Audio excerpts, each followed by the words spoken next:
doing this कोई job कर लेता हूँ। What? करेगा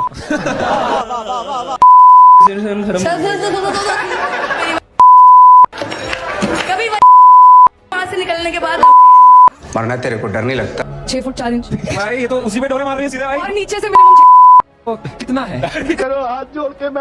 अगर आप इन अल्फाज को सुनकर ये समझ रहे हैं कि आप किसी अब्यूजिव क्लब में आ गए हैं जहां हर तरफ गाली गलोच का धूम धड़ाका है, वल्गैरिटी अपनी इंतहा पर है और तमीज एक अनजान मेहमान लग रही है, जरा ठहरिए। ये ना तो कोई अंडरग्राउंड फाइट क्लब है, ना ही कोई रोड साइड ब्रॉल, बल्कि ये एक टैलेंट शो है।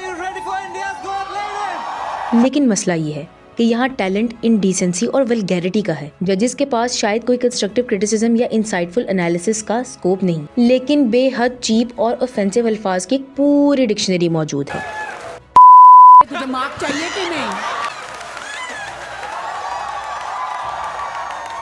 और कंटेस्टेंट्स वो भी इसी लिहाज से तैयार होकर आते हैं जहां एंटरटेनमेंट का मतलब सिर्फ शोर शराबा, गाली गलोच और बेहया कमेंट्री रह गया है। ये एक ऐसा शो है जहां आर्टिस्टिक एक्सप्रेशन की जगह वर्बल एग्रेशन को प्रमोशन मिल रही है और टैलेंट से ज्यादा टॉक्सिसिटी को अपलॉड किया जा रहा है। तो अगर आपने सोचा था कि यहाँ क्रिएटिविटी या ओरिजिनलिटी मिलेगी तो गलत जगह आ गए हैं।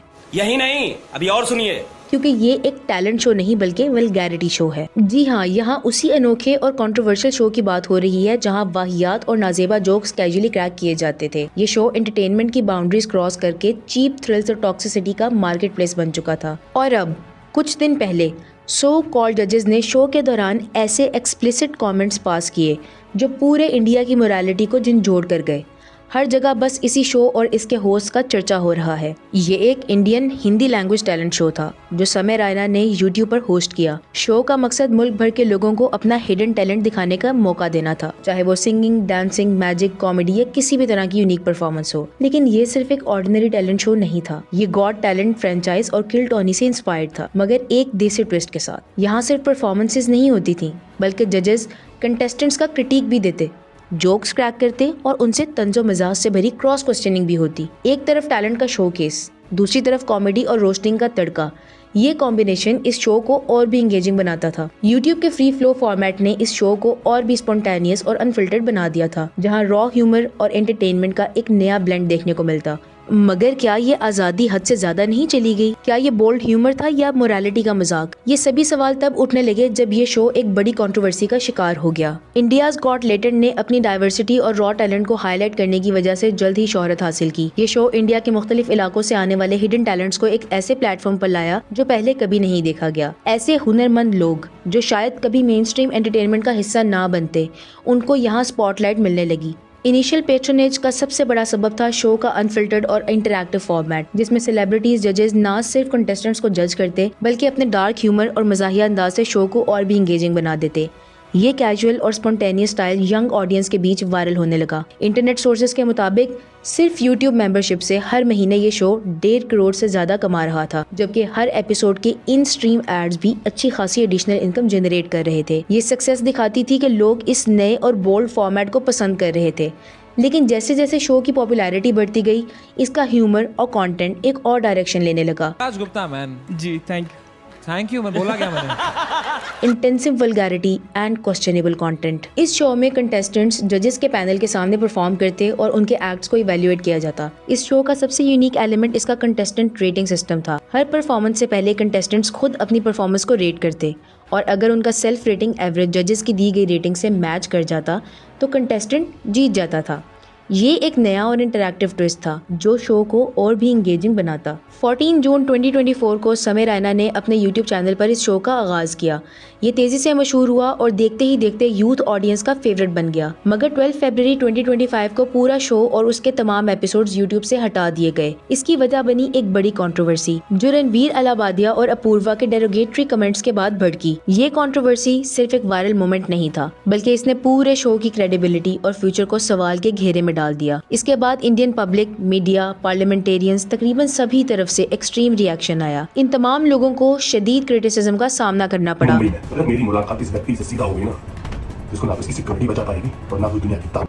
ना सिर्फ इस शो के होस्ट और जजेस बल्कि इस शो से मुंसलिक हर इंसान इस नफरत का शिकार है। हत्ता कि इनकी एडिटर को भी घेरे में लेकर उनको शदीद तनकीद का निशाना बनाया गया। इस शो में बेहयाई तो पहले से ही भरपूर थी, मगर इसको नेक्स्ट लेवल तक ले जाने वाले शख्स रणवीर अलाबादिया थे। उनके एक इंतहाई गलीज और इनअप्रोप्रिएट सवाल ने आग लगा दी। I have another question. Yes. Would you rather watch your every day for the rest of your life?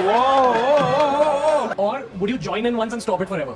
ये सवाल हर लिहाज से नामुनासिब था, जो कल्चरल, मॉरल और एथिकल हदें पार कर चुका था। लेकिन सवाल ये है, इस शो को इतनी ढील क्यों दी गई? ये सब तो पहले भी हो रहा था। गालियाँ, पर्सनल अटैक्स और वल्गैरिटी इस शो का हिस्सा थी। मुझे लेट हो गया, ये माहिब जी मेरे भाग गए थे। था।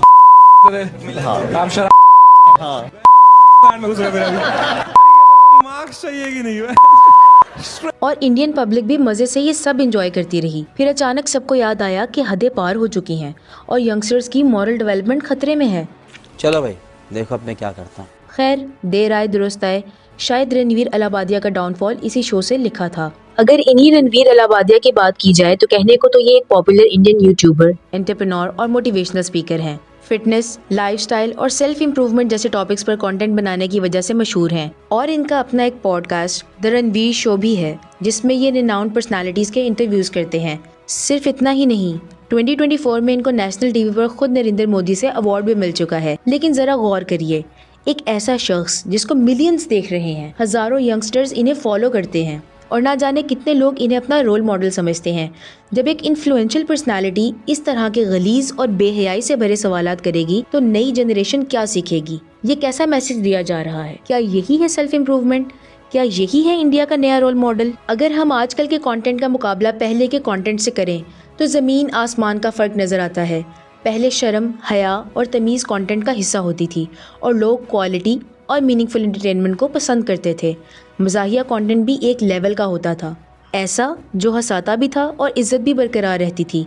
मगर आज गालियाँ देना कूल बन गया है और जितनी ज़्यादा बेहयाई उतना ज़्यादा वायरल कंटेंट। अब तो ये हाल है कि अगर कोई अच्छी बात करे, तमीज़ और एथिक्स के साथ कंटेंट बनाए तो लोग उसे बोरिंग कह देते हैं। अब एंटरटेनमेंट का मकसद सिर्फ शोर शराबा और कंट्रोवर्सी रह गया है। जितनी ज़्यादा बदतमीज़ी उतने ज़्यादा व्यूज़। ये सिर्फ एक सोसाइटी का मॉरल डाउनफॉल नहीं, बल्कि एक पूरी जनरेशन की सोच का एक ऐसे मोड़ पर पहुंच जाना है जहां अच्छा कंटेंट बुरा और बुरा कंटेंट डिमांड बन चुका है। तो सवाल सिर्फ कंटेंट क्रिएटर्स का नहीं बल्कि ऑडियंस का भी है।